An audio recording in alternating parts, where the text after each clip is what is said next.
Your dream vacation to Thailand starts from 19,999 only with GT Holidays. இந்த பொண்ணுக்கு வந்து 25 வயசு, அவருக்கு வந்து ஒரு 35-38 வயசு. அவரோட அந்த அம்மா அந்த ஃப்ளாட் டோரை நாக் பண்ணா அந்த பொண்ணே வந்து கதவை திறக்குது. பயங்கர ஷாக்கிங் கெட்டப்பில் இருக்குது. பேரண்ட்ஸுக்கு வந்து என் பொண்ணு சின்ன பொண்ணு, அந்த பையனுக்கு வயசு அதிகமாக இருக்குது அப்படிங்கும்போது நம்ம என்ன பண்ணலான்னு சொல்லிட்டு அவங்ககிட்ட கொஞ்சம் காமாக இருங்க. அவங்க ஒரே என்னடா பிடிச்சிக்கிட்டு விட்டுடுறாங்க அவங்கன்ட்டு பொண்ணு அனுப்பிச்சி விட்டுட்டு நான் சொன்னேன், உங்கள் பொண்ணுகிட்ட நான் கரெக்டாக தெளிவாக பேசியிருக்கேன், அது திரும்பி வரும். எனக்கு தெரியும் அந்த ஏஜ் டிஃப்ரென்ஸில் இருக்கும், கொஞ்ச நாளில் அவங்களுக்கு போர் அடிச்சு தே வில் கம் பேக். ஃப்ரீக்வெண்ட்டாக இருக்குது இந்த பசங்களுடைய சேஞ்சஸ், பாய் ஃப்ரெண்டை மாற்றுறது இதெல்லாம் வந்து ரொம்ப சகஜமாகிடுச்சு. அது தே டோன்ட், நான் சொல்கிறது கொஞ்சம் புரிஞ்சுக்கோங்க. இது இன்டர் கேஸ்ட் மேரேஜாக இருந்தால் கூட இன்டர் ரிலீஜன் மேரேஜ், இதில் நிறைய பிரச்சனைகள் வரும். உங்களுக்கு தெரியாத அவங்க பொண்ணை வந்து மதம் மாற்றி இருக்காங்க. நக்கீரன் நேயர்களுக்கு வணக்கம். நான் விஜய் ஹரிஹரசுதன். டிடெக்டிவ் மாலதி மேம் அவங்க எடுத்த பல கேசஸ் பற்றி ஒவ்வொரு எபிசோட்லையும் பேசிகிட்டு இருக்காங்க. இன்றைக்கும் அதே மாதிரி ஒரு கேஸ் பற்றி தான் பேச போகிறோம். வணக்கம் மேடம். வணக்கம். இன்னைக்கு யாரோட வாழ்க்கையை டிடெக்ட் பண்ண போகிறீங்க? ஒரு பெண்மணியோடது. Okay okay. பிஜியில் இருக்கக்கூடிய ஒரு பெண்மணியோட ஸ்டோரி தான். ஆனால் பிஜியில் அந்த பெண்மணியை காணவில்லை. இருக்கு ஆனால் இல்லை. ஆமாம், அவங்க ஆக்சுவலாக பேரண்ட்ஸ் தான் கால் பண்ணி நம்மகிட்ட கேஸ் கொடுக்கறதுக்காக வந்தாங்க. இந்த மாதிரி பொண்ணுக்கு வந்து நாங்கள் அலைன்ஸ் பார்த்துருக்கோம். பொண்ணு வந்து ஒன்று அலைன்ஸ் பார்க்க வரவங்க சொல்கிற டைமுக்கு வரமாட்டேங்குது, வந்தாலும் மாப்பிள்ளையை பிடிக்கலன்னு சொல்லி தட்டி கழிச்சிடுது. ஆனால் எங்களுக்கு கொஞ்சம் டவுட்டாக இருக்குது, அதனோட பிஹேவியர்லாம் பார்த்தா எங்களுக்கு ஏதோ சம்திங் டிஃப்ரெண்ட்டாக இருக்குது அப்படின்னு சொன்னாங்க. அப்புறம் எங்கே இருக்காங்க எது இருக்காங்கன்னு கேட்டால் டவுன் சவுத்துலேருந்து வந்திருந்தாங்க ஆக்சுவலாக பேரண்ட்ஸு. அங்கேருந்து அந்த பொண்ணு வந்து இங்கே சென்னையில் ஒரு இடத்துல வேலைக்கு போகிறாங்க. ஸோ இவங்கெல்லாம் வந்து தான் ஒரு பிஜியில் விட்டுட்டு போயிருக்காங்க. ஸோ ஆஸ் யூஷுவல் நான் சொல்கிற மாதிரி எங்கே பிரச்சனை ஸ்டார்ட் ஆகுதுன்னா, there is no landline communication between the parents and the children or the wife and the husband. இதனால தான் பல்வேறு பிரச்சனைகள் வருது. த சேம் வே நம்ம பிஜி ஹாஸ்டலில் இருக்கிற லேண்ட்லைனில் பேரண்ட்ஸ் எப்பயாவது ஒரு முறையாவது கூப்பிட்டு பேசணும், பிள்ளை இருக்கா இல்லையான்னு தெரிஞ்சுக்கணுமா வேண்டாமா? கண்டிப்பாக. அதுவும் பிஜின்னா ஒர்க்கிங் விமென்ஸ் ஹாஸ்டல்னா நோபடி கேர்ஸ். அட்லீஸ்ட் ஸ்டூடெண்ட்ஸ்னாக்கா என்ன பண்ணுவாங்கன்னா, ஒரு ஸ்ட்ரிக்டாக ஒரு டைம், அந்த டைமுக்கு மேலே நீங்கள் வெளியே வரக்கூடாது, அதுக்கு அதுக்கு 9 மணிக்குள்ளே நீங்கள் உள்ளே வந்துடணும், அந்த மாதிரிலாம் ஏதாவது இருக்கும். பட் இந்த நாங்களாம் ஒர்க்கிங் விமனுங்கும் போது எனக்கு நைட் ஷிஃப்ட்டுன்னு சொல்லிட்டு போயிடுவாங்க. ஸோ வெதர் அவங்க இருக்காங்களா இல்லையாங்கிறதையும் பேரண்ட்ஸும் வந்து நடுவில் இன்பிட்வீன் வந்து லேண்ட்லைனில் வெரிஃபை பண்ண which they are not doing. So இதுதான் வந்து நிறைய பிரச்சனையை வந்து கொண்டு வருது. நம்ம எதெல்லாம் வந்து மறந்துட்டோமோ அதெல்லாம் நமக்கு பிரச்சனையாக வந்து நிற்கிது. ஓகே. ஸோ அந்த பொண்ணு வந்து அங்கே இல்லை. நாங்கள் அவங்க ஒரு அட்ரஸை கொடுக்குறாங்க, அந்த அட்ரஸில் போய் நாங்கள் நின்று பார்க்குறோம். இப்படி ஒரு பொண்ணு வரோன்னு ஃபோட்டோ வச்சுட்டு எங்கள் பசங்க தான் ஃபோட்டோவை தான் பார்த்துக்கிட்டு இருக்கிறாங்க, பொண்ணை நேரில் பார்க்க மாட்டேங்கிறாங்க. அப்புறம் நான் என்ன சொன்னேன், அவங்க அம்மாவுக்கு பேசிவிட்டு, ஏங்க பொண்ணு அங்கே ஹாஸ்டலில் இருக்குதுங்களா இல்லை ஊரில் இருக்குதுங்களான்னு. இல்லையேங்க, நீங்கள் ஏன் கேட்குறீங்க அப்படின்னாங்க. இல்லை ஹாஸ்டல் வெளியில் நாங்கள் நிற்கிறோம், உங்கள் பொண்ணு வெளியவே வரலையே, அப்போது அது ஆஃபீஸ் அட்ரஸ் கொடுங்க, அங்கே போய் நாங்கள் பார்க்குறோம் அப்படின்னு சொன்னோம். அப்புறம் ஆஃபீஸில் போய் அதே ஃபோட்டோ வச்சு தேவிடு காத்து அவங்க கடைசியில் பொண்ணை ஐடென்டிஃபை பண்ணிட்டோம். ஒரு டூ வீலரில் போகிறாங்க. பட் ஆனால் ஆக்சுவலி ஸ்பீக்கிங் வந்து பேரண்ட்ஸ்க்கு தெரியாது இந்த பொண்ணு டூ வீலர் இங்கே வச்சுருக்குறது. ஓ, இவங்க ஒரு டூ வீலர் வச்சுருக்குறாங்க. ஸோ அந்த டூ வீலரில் அந்த டீட்டெயில்ஸ்லாம் அவங்க கொடுக்கல. நம்ம அந்த ஃபோட்டோ வச்சு எப்போயாவது ஹெல்மெட்டை கழட்டுமான்னு பார்த்து, இது வேறு பிரச்சனையாச்சு, ஃபைன் போடுறாங்கன்னு ஹெல்மெட்டை வேறு போட்டுடுறாங்க, யார் போகிறா என்ன போகிறான்னே தெரிய மாட்டேங்குது. சரி, அது கண்டுபிடிச்சி கடைசியில் போனால் ஒரு ஃப்ளாட்ஸுக்குள்ளே போகிறாங்க. அப்புறம் அந்த ஃப்ளாட்ஸுக்கு வெளியே நின்னோம், திருப்பி அந்த ஃப்ளாட்ஸ்லேருந்து வரவே இல்லை. ஓகே, அகெயின் அடுத்த நாள் காலையில் அங்கே போய் நிற்கிறோம். இவங்க மட்டும் தனியாக வராங்க போகிறாங்க. இது ஒரு வாரம் இப்படி போய்கிட்டே இருக்குது. அதுக்கப்புறம் நீங்கள் பார்த்தீங்கன்னா ஒரு இந்த சாட்டர்டே இந்த பொண்ணும் இன்னொரு நபர், அதை பையன்னு சொல்ல முடியாது, ஒரு இந்த பொண்ணுக்கு வந்து 25 வயசு, அவருக்கு வந்து ஒரு 35-38 வயசு இருக்கும். அவரோட அந்த அம்மா வண்டியில் போகிறாங்க. போகும்போது பார்த்தா இன்னும் ஒரு ஃப்ரெண்ட்ஸுக்கும் லவர்ஸ்க்கும் வித்தியாசம் இருக்கும் இல்லையா?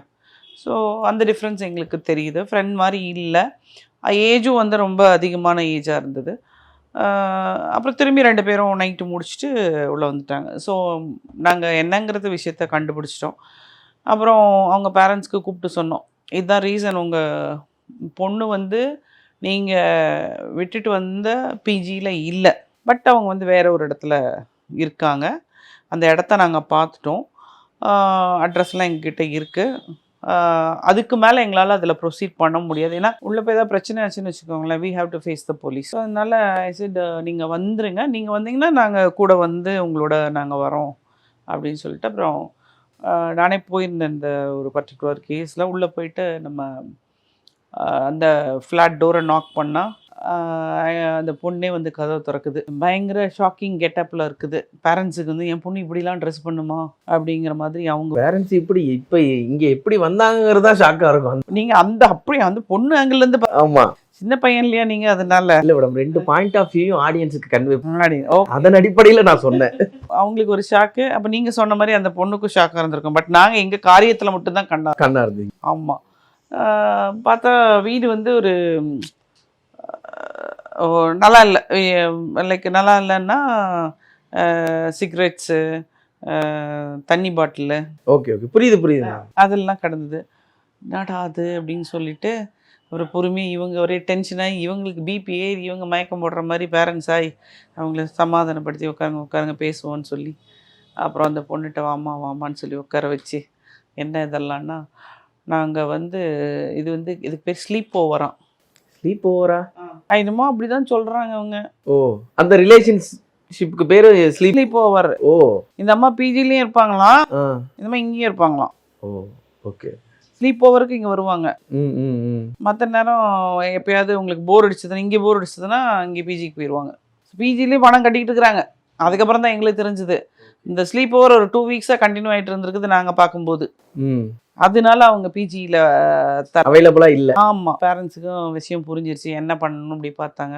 சரி, ஒரு ஃப்ளாட்டுக்குள்ளே சின்ன பொண்ணு, அந்த பையனுக்கு வயசு அதிகமாக இருக்குது, அப்படிங்கும்போது நம்ம என்ன பண்ணலான்னு சொல்லிவிட்டு அவங்ககிட்ட கொஞ்சம் காமாக இருங்க, இங்கே நம்ம ஒன்றும் பேசக்கூடாது பண்ணக்கூடாது, ஏன்னா அக்கம் பக்கம் பார்த்தாலும் அது அசிங்கமாக போயிடும், அதுக்கப்புறம் போலீஸ் வந்துடும், இதெல்லாம் நமக்கு தேவையில்லாத ஒரு விஷயம் அப்படின்னு சொல்லிவிட்டு அவங்கக்கிட்ட காமாக இருக்க சொல்லிவிட்டு, அந்த பொண்ணுகிட்ட அம்மா கொஞ்சம் ட்ரெஸ் சேஞ்ச் பண்ணிவிட்டு வாம்மா நம்ம போகலாம் வெளியே அப்படின்னு சொல்லி, அது கொஞ்சம் ஒரு மாதிரி ஏன்னா அந்த பொண்ணுக்கு வந்து ஒரு ஷாக்கு, இந்த மாதிரி அம்மா அப்பா வருவாங்க, இந்த நிலைமையில நம்மளை பார்ப்பாங்க அப்படிங்கிறதும் அதுக்கும் இல்லை, ஒரு பயங்கர ஷாக்கில், இல்லைன்னா கொஞ்சம் எக்ஸ்பெக்ட் பண்ணிருந்துச்சுன்னா வேறு மாதிரி பிஹேவ் பண்ணியிருந்திருக்கும். ஸோ அதுவும் ஒரு ஷாக்கு, இல்லை ஒன்றும் இல்லை வா பார்த்துக்கலான்னு சொல்லி பொண்ணையும் கூட்டிகிட்டு வெளியில் வந்து, அதுக்கப்புறம் போய் நம்ம ஒரு காஃபி ஷாப்பில் உட்காந்து அந்த பொண்ணு கூட பேசி என்ன ஏதுன்னு கேட்டால், எனக்கும் அவருக்கு ஒரு ரிலேஷன்ஷிப் இருக்குது, ஸோ இது வந்து we are in sleepover relationship அப்படின்ச்சு. புதுசாக பேர் கண்டுபிடிக்கிறாங்கன்னு நினச்சிக்கிட்டோம் நாங்கள். அப்போ தான் அந்த வார்த்தையை நீங்களும் கேள்விப்படுறீங்க? அப்படியே கேள்விப்பட்டேன். ஸ்லீப் ஓவர் அப்படின்னா இதுதான் போல் இருக்குது அப்படின்னு. ஆமாம்.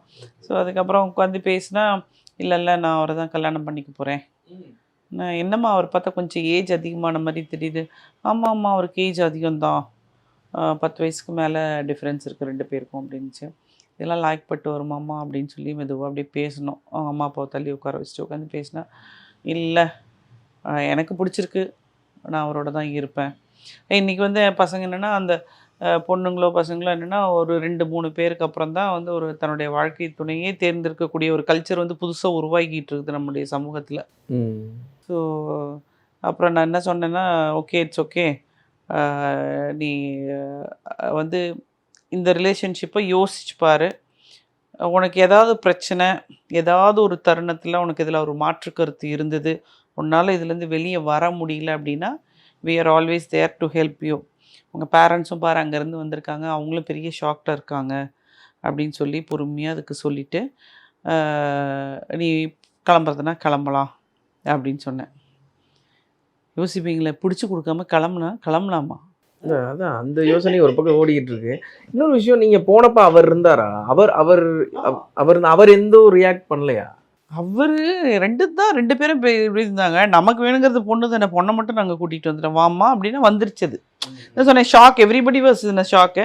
ஸோ நாங்கள் யூட்டிலைஸ் பண்ணி பொண்ணை மட்டும் வெளியே அந்த மொமெண்ட்டை யூஸ் பண்ணிவிட்டு கூட்டிகிட்டு வந்துட்டோம். ஸோ அது அந்த ப்ரெசன்ஸ் ஆஃப் மைண்ட், அந்த நிமிஷம் அவ்வளோதான்.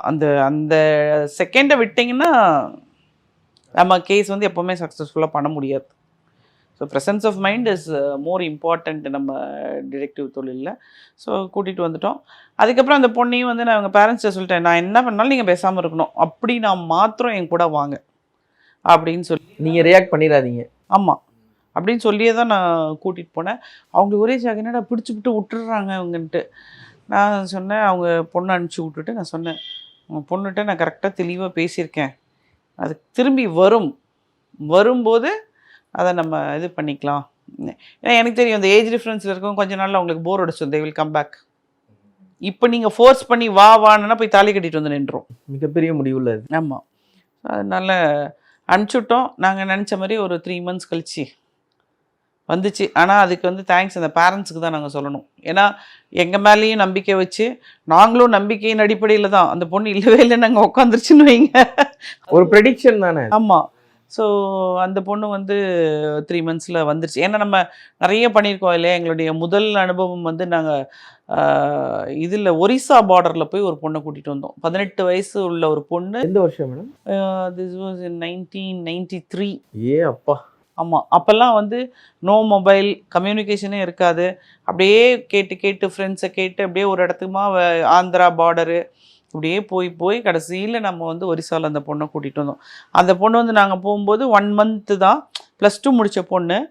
கையிலலாம் நகைலாம் பெரிய இடத்து பொண்ணுது. அந்த பொண்ணு வந்து ஏகப்பட்ட நகை போட்டுட்டு தான் இருந்துச்சு. அதோடு தான் போச்சு. நாங்கள் போகும்போது வெறும் மஞ்சள் கயிறு கட்டிட்டு கையில் எல்லாம் எதுவுமே இல்லாமல் இருந்துச்சு. அப்போ வந்து யாராவது ரெஸ்கியூ பண்ண வருவாங்களா, நம்ம ஓடிடலாமா அப்படிங்கிற நிலமையில தான் இருந்தது அந்த பொண்ணு. ஸோ நாங்கள் போய் கூப்பிட்டதுமே என்னை எங்கேருந்து எப்படியாவது கூப்பிட்டு போயிருங்கன்னு தான் சொல்லிச்சு.